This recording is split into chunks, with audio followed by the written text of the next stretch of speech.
Welcome back. One of Dave Ramsey's top advisors, Chris Hogan, is here answering our financial questions. He's also the author of Everyday Millionaires. People who weren't given the money, didn't have this great job that gave them money. They just did some of the things that that you talk about to save and conserve, and that's what made them millionaires. It doesn't start like right away. We have to take baby steps. Yes. And you and I were talking about one of the baby steps is we both like to go shopping.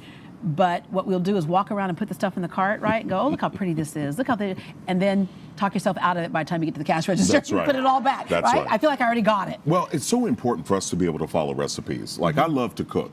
I'm from Kentucky, born and raised, so cooking for me is a big thing. My grandmother, God rest her soul, was an amazing cook, but she would follow recipes. And I think it's important for people to understand there's a recipe to financial progress. There's a recipe to financial freedom.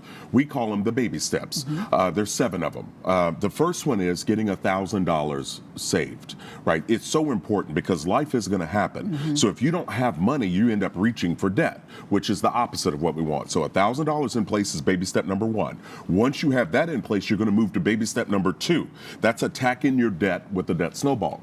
That means get a piece of paper and write down all your debts, smallest to biggest, not highest interest rate, not largest, because getting out of debt's not about math, it's about momentum. So I want you to make minimum payments on all the other debt except for that little one. That little one, I want you to throw everything but the kitchen sink at it. And what happens is you start to get confident because you see it happening. So you'd work all the way down there, the debt snowball. Once you get that done, now that you've given yourself a raise because your money's staying with you instead of leaving, now baby step 3 is building up a fully funded emergency fund of 3 to 6 months of expenses.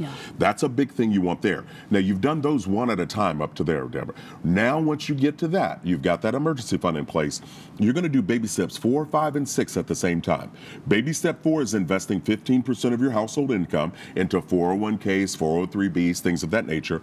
Baby step 5 is saving for college if you have younger kids. Baby step 6 is attacking and paying off the house early. And then the final baby step is to build wealth and do the greatest thing you could ever do with money, and that's give. Doing things in that order, we've helped millions of people take control of their money and start to move toward financial independence. Another baby step, teach your kids the value of money. It's so important. Over 92% of the millionaires that I talked to said they learned information about money from their parents. So what we can do is pass on this knowledge, right? It's important to talk with our kids. One guy told me, because money is like the birds and the bees, right? We always say, we'll talk to them about it. We'll talk to them about it. We never get around to it. One lady told me, she goes, Chris, you know, my dad always talked with me about money.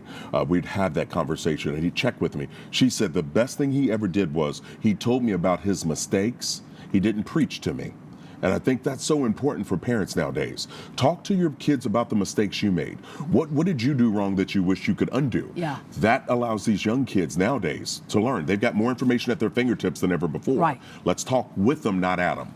My first lesson from my mom was, it was my first job, and I was going to graduate from high school, and she gave me her credit card, and she said, go buy yourself a dress and some shoes for your graduation. But she gave me a limit. I went way over the limit. I thought, I have 30 days to pay this off.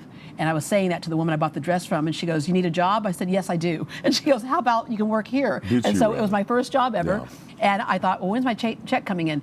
And I looked at my mom, and I said, okay, so I'm going to give, she goes, no, you owe me more than that. I said, but this is I only got $32 in my paycheck. She goes, then you owe me $32 and then some.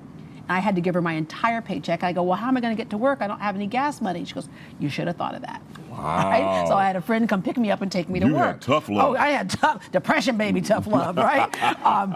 But again, it is so overwhelming for so many people, and it is such an emotional thing. And so we want to thank you for helping people to pull themselves out of debt, because I know you get thousands of stories of people who say, we thought we were defeated.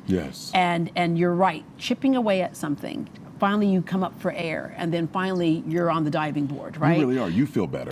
And I want to encourage people out there to be careful of what they're telling themselves. We've all made money mistakes, right? We've all done some things that we wish we could go back. But it's like the little movie Frozen, right? The song Let It Go. Sometimes we got to let that stuff go, and let's just do better, move forward, get some information, grow your mindset. But I want you to believe that you can do better, that 2019 can be your best financial year if we believe it and we act like it.